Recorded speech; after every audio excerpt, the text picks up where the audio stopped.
Hermanos, podemos ver en este cuadro que David, ¿qué tuvo que hacer, hermanos? Fue con el psicólogo, fue con el consejero, fue a traer un libro de autoayuda. ¿Con quién acudió David, hermanos? Este es un problema pesado. Ya me equivoqué, ya la regué, ya cometí el error, ya mi culpa está aquí. Ahora, ¿qué hace David con la culpa? ¿Con quién él acude? Con Dios. ¿Por qué? Porque todos nosotros, hermanos, nos sentimos culpables en un momento dado. Conscientemente, inconscientemente hacemos cosas. Entonces, ¿cómo nosotros vamos a poder arreglar este problema? No podemos con la culpa, no podemos con esta situación, con este dolor que daña nuestra alma. Solo que David aquí nos enseña que él se arrodilló y ¿qué hizo? Y él ayunó y dijo: Señor, este niño no ha hecho nada malo. Dice: soy yo al que tienes que castigar. Soy yo el que cometió el error. Soy yo quien ha afectado la vida de una manera negativa. ¿Y qué le pide David a Dios? Salva al bebé. Así que, hermanos, el bebé de todas maneras muere. ¿Qué hizo David con su pesar?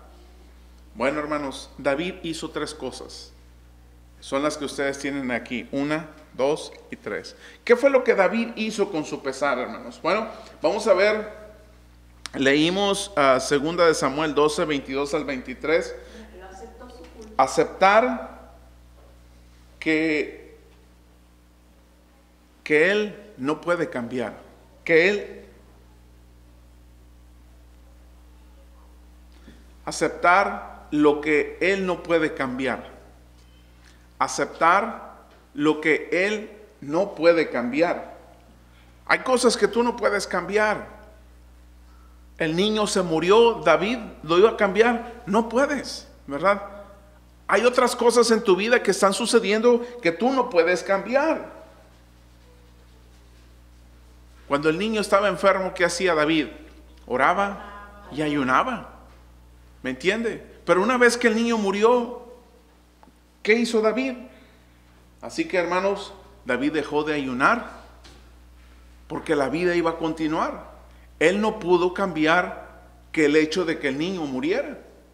El único que lo puede hacer es quien en este caso es Dios.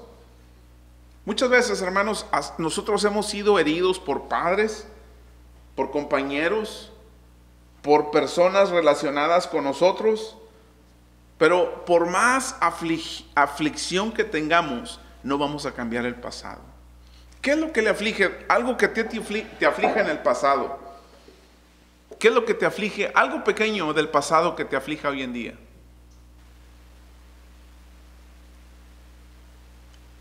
Pues a mí lo de mi papá, cómo es que no cambia. Y pues como dice usted, pues por más que yo me aflija, de todo modo no va a cambiar. Ok, entonces esas cosas nos afligen y es desde la niñez, ¿verdad? Y las acarreas y las traes aquí están contigo. ¿Verdad? ¿Cómo entonces yo me voy a poder quitar estas cosas, hermanos? El primer paso, hermanos, para la salud emocional, para la salud, para la sanidad, es lo que hace David: la restauración del alma, la aceptación.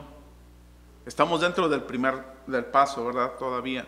Pero nuestra alma necesita ser restaurada. Aceptar lo que yo no puedo cambiar. Imagínese una niña abusada sexualmente cuando ya está adulta, casada. Acarrea con esa culpa. Ya no puede ella cambiar su pasado. El daño ya fue hecho. No puede cambiar su pasado. Entonces, ¿qué necesita esta persona, hermanos? Sanidad. Una restauración ¿de qué? De su ser interior. Una restauración de su alma. Déjame decirle que usted no puede cambiar las heridas, hermanos, que usted haya experimentado en su vida. Pero la primera cosa que tenemos que hacer, acuérdense siempre, es el primer paso para sanar la mente. Tenemos que empezar por nuestra voluntad. Nuestra voluntad, tenemos que empezar a que fluya la voluntad de nosotros. Usted tiene una voluntad. Usted decide entre lo bueno y lo malo. Entonces, ¿qué tengo que llevar a hacer? A decidir por las cosas que a Dios que le agradan. Cuando tú buscas y haces las cosas que a Dios le agradan, esa es la clave para la paz que mental. Esa es la verdad, esa es la realidad, esa es la verdadera paz. Aceptar lo que yo no puedo cambiar. ¿Ok? La segunda cosa que debo de hacer, que hizo David, es que, este es el número 2 que ustedes tienen ahí. Quítele importancia y ore por ello. Quítele importancia y ore por ello. Pero dice actuar. ¿Mande? Empieza con la palabra actuar. Ok.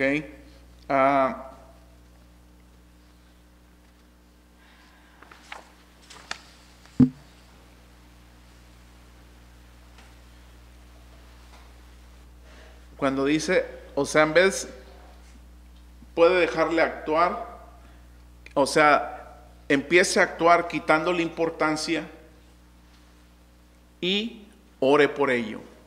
¿Ok? Porque acuérdense que estuvimos viendo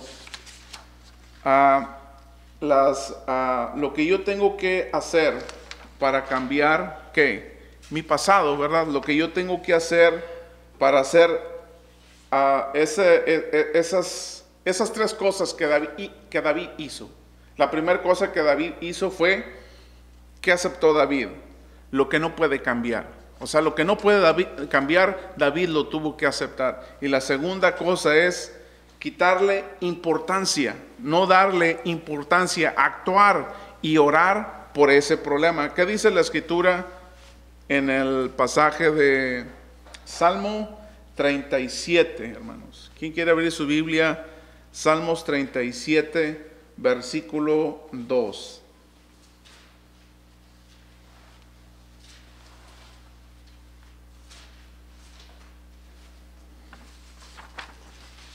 Salmo 37, versículo 2. Dame chance de hallarlo. Aquí vamos. Salmo 37, versículo 2. ¿Qué dice, hermana? Porque pronto se marchitan como la hierba, pronto se secan como el verdor del pasto. El 3 y el 4 también. Confía en el Señor y haz el bien, establécete en la tierra y mantente fiel. Deleítate en el Señor y Él te concederá los deseos de tu corazón. ¿Y el 5? Encomienda al Señor tu camino, confía en Él y Él actuará. Hará que tu justicia resplandezca como el alba, tu justa causa como el sol del mediodía. Así que lo que David está haciendo aquí, hermanos, es que él está encomendando ¿a quién? Su vida. A Dios. O sea, no se la está dejando al vecino, no se la está dejando a ver al gobierno, a ver qué va a decidir el gobierno, qué va a hacer en mi vida. David aprendió a dejarle su vida a Dios.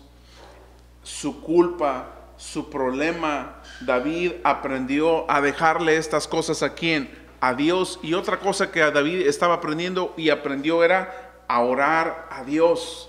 Dice la Escritura que después de que este niño murió, David se levantó, se puso sus lociones, se cambió sus ropas y se fue a la casa del Señor y adoró. O sea que, en otras palabras, David no podía cambiar la muerte de este niño.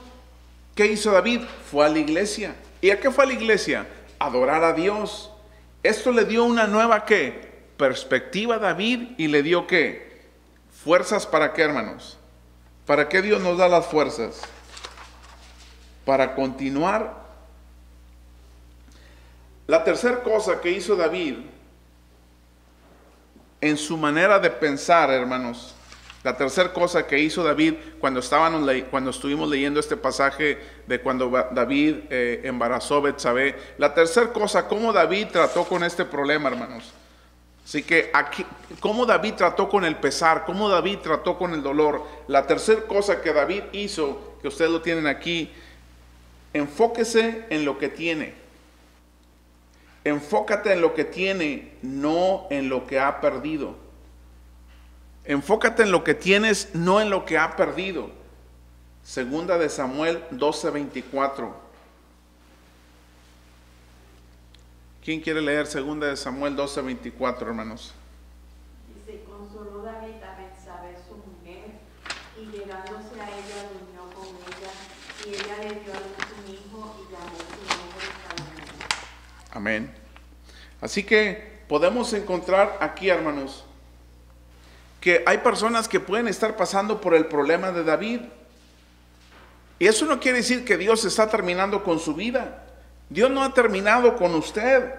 Esto no es el fin. El problema que tengas puede tener mucho dolor, te está llevando a la devastación. Pero ¿qué tenemos que hacer, hermanos? Permitir que Cristo sane ¿qué? Mis emociones, mis heridas. Pídale a Dios que quite su culpa. David lo hizo. Para poder David ser libre, no se aferró a lo que había perdido. Simplemente David, Dios se lo llevó y Dios tomó la decisión. ¿Por qué se lo llevó? Pues Dios debe de saber por qué se lo llevó. Así que, en otras palabras, hermanos, es muy importante lo que dice aquí Isaías 61:3. ¿Qué dice, hermano Roberto? Isaías 61:3.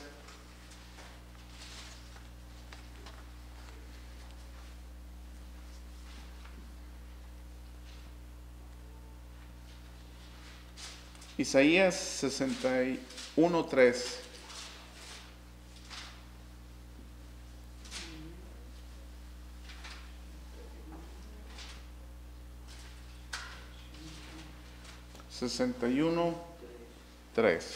Y confortar a los dolientes de Sion. Me han enviado a darles una corona en vez de ceniza, aceite de alegría en vez de luto, traje de fiesta en vez de espíritu de desaliento. Serán llamados robles de justicia, plantío del Señor para mostrar su gloria. Amén. O sea que no tenemos que seguir con qué, hermanos, con nuestro dolor. Ya no hay razón para seguir con él. Acuérdese, ¿qué hizo David con el pesar? ¿Qué hizo David con el dolor? Hizo tres cosas. Aceptó lo que no podía cambiar. Segundo, le quitó importancia y oró por ellos. Y tercero, enfóquese en lo que tiene, no en lo que ha perdido. Eso fue lo que David hizo. O sea, cómo trató David con el dolor, cómo trató David con el pesar. Bueno, pero continuamos con el antídoto de Dios para las emociones dañadas. Entonces, el tercer antídoto que se nos presenta en la Biblia es permitir que Dios reemplace mis rencores. Es permitir que Dios reemplace mis rencores. A ver, ¿alguno de ustedes puede saber de dónde provienen los rencores? Esa es la tercera cosa, hermanos. Permitir que Dios reemplace mis rencores. ¿Los rencores de dónde vienen, hermanos? De cosas que nos han hecho. De otras que personas, ¿verdad? De ahí vienen los rencores. ¿Cómo nos sentimos? Culpables. Imagínate que cuando estabas chico, la persona que tú confiabas que era tu refugio, la persona de la cual tú sentías que cualquier cosa que te pasaba iba a estar contigo, y resulta que no es así. ¿Qué vas a hacer con ese papá? ¿Qué vas a hacer con esa mamá? ¿Qué vas a hacer con esos abuelitos? Entonces viene el rencor a nuestras vidas. ¿Cómo vas a tratar el rencor? Si te sientes culpable, Hermanos, permitir que Dios reemplace ¿qué? Mis rencores.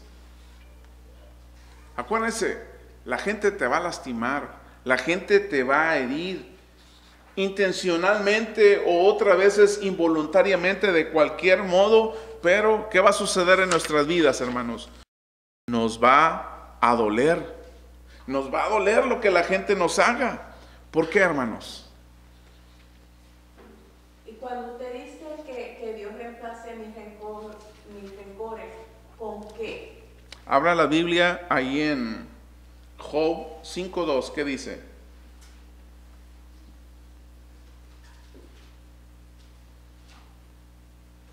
¿Qué vas a hacer con todas las heridas que tienes ahí amontonadas? ¿Qué vas a hacer con toda la basura emocional que tienes guardada con rencor? Es cierto que al necio lo mata la ira y al codicioso lo consume la envidia. Y sí entiendo que el rencor se transforma en odio y venganza. Ira, ya. Pero también debemos de explicar, ok, si yo quiero que el Señor reemplace mis rencores, ¿qué cosa yo quiero que el Señor, esos rencores que yo tengo, con qué yo quiero que el Señor los reemplace? Antes de llegar ahí, hermanos, déjenme decirles una cosa, que el resentimiento, el rencor, hermanos, nunca transforma para bien. No. ¿Qué hace el rencor? Hiere a otras personas. Y te lleva a tomar acciones que tienen repercusiones bien profundas en tu vida. Así es. El rencor te lleva a pensar equivocadamente de lo que están pensando de ti. El rencor es una mala dirección, hermanos. Pero hay personas que han constituido sus vidas sobre el rencor. Algunas personas han permitido que las personas de su pasado las sigan hiriendo, ¿verdad? Hay personas que siguen con su pasado, aún estando muertos. Esas personas vienen a tu mente y te siguen dañando. Es tonto, ¿no? Pero así sucede, hermanos. Cada vez que usted repase aquí en su mente sus resentimientos, sus rencores, ¿qué va a hacer? Otra vez te va a volver a herir. Estos rencores incluso pueden ya estar muertos y siguen ¿qué? Dañándote. Siguen estando ahí. O sea que aferrarse a la herida, solo ¿qué va a suceder? Te lastima. ¿Qué dice Job 18:4, hermanos? Job capítulo 18, versículo 4. Estamos en Job 18:4. Y otro hermano que busque Romanos 12:19, hermana Heréndida. Y hermana Mildred puede buscar, nomás para que tengan las citas, Efesios 4:31 al 32. Job 18:4. Es tal tu enojo que te desgarras el alma, mas no por ti quedará desierta la tierra, ni se moverán de su lugar las rocas. ¿Qué hace el enojo? Nomás te estás lastimando ¿a quién? A ti mismo. ¿Qué dice Romanos capítulo 12, versículo 19, hermana Herendida?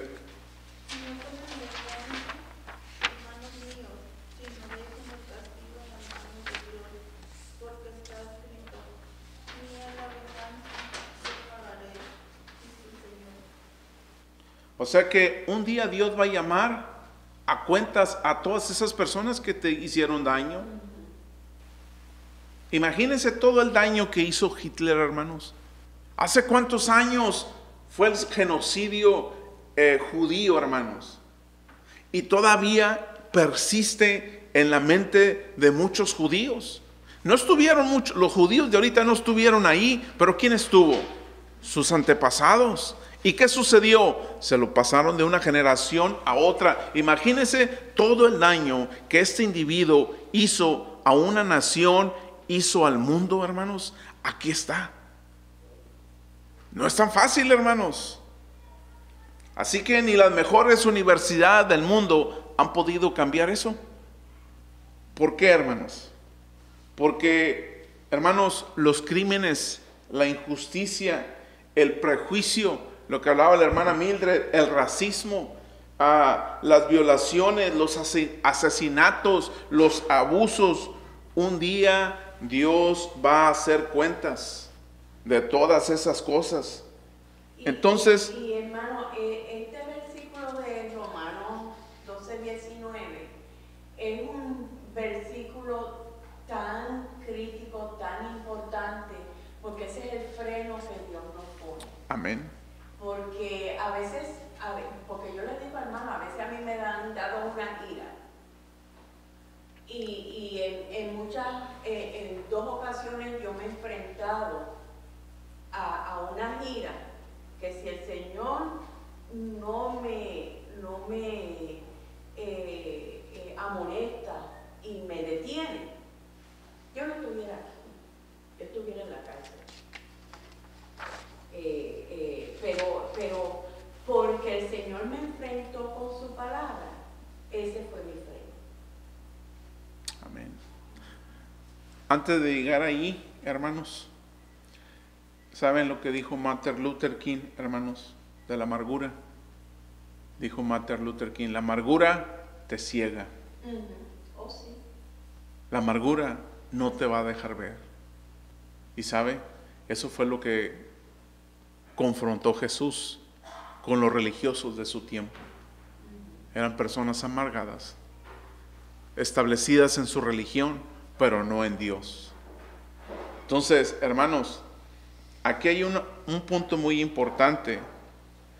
Usted nunca va a ser sanada o sanado de su amargura hasta que no acepte el perdón de Dios a través de Cristo.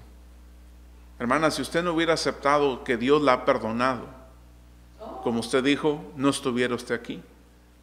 Pero mientras no aceptemos el perdón de Dios, de Jesucristo, a través de Jesucristo, hermanos, el rencor va a estar ahí, la amargura va a estar ahí.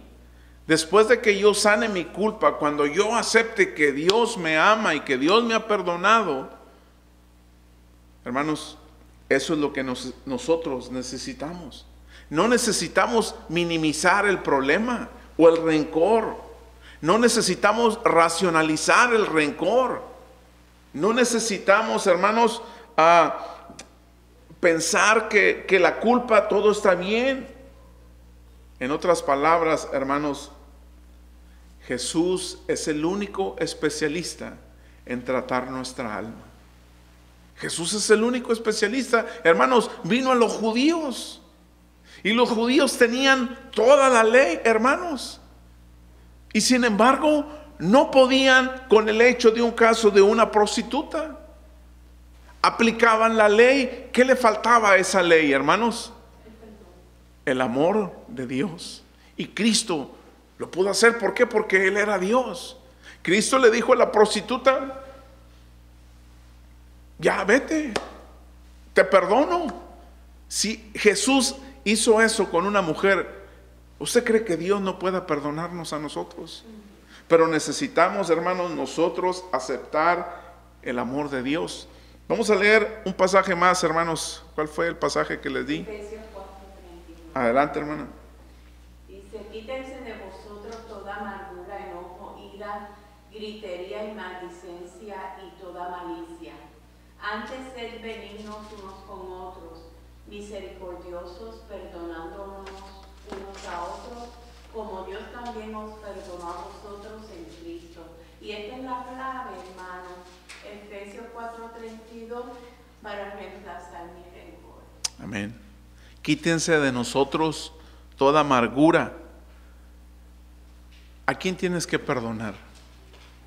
Al que nos hace daño.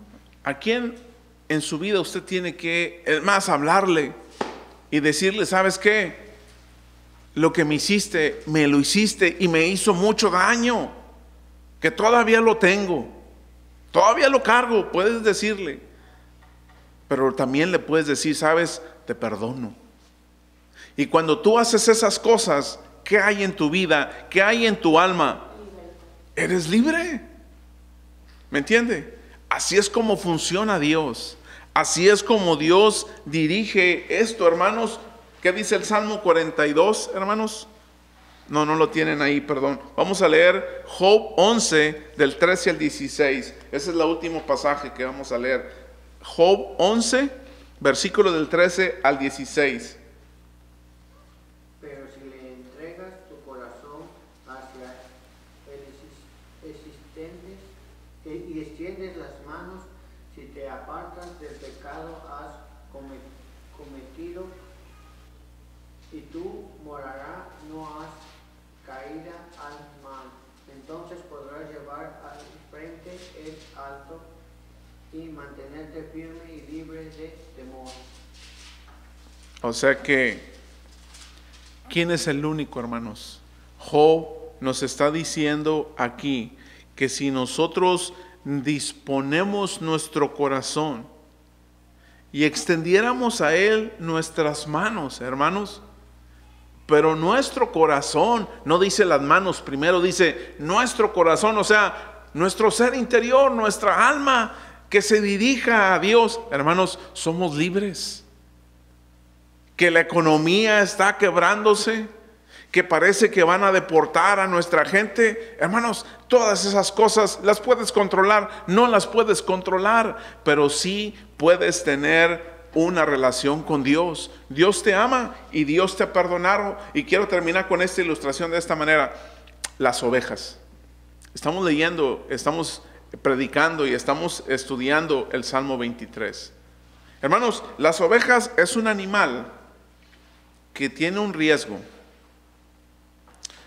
Cuando la Biblia dice en uno de los salmos que ¿por qué te abates, alma mía?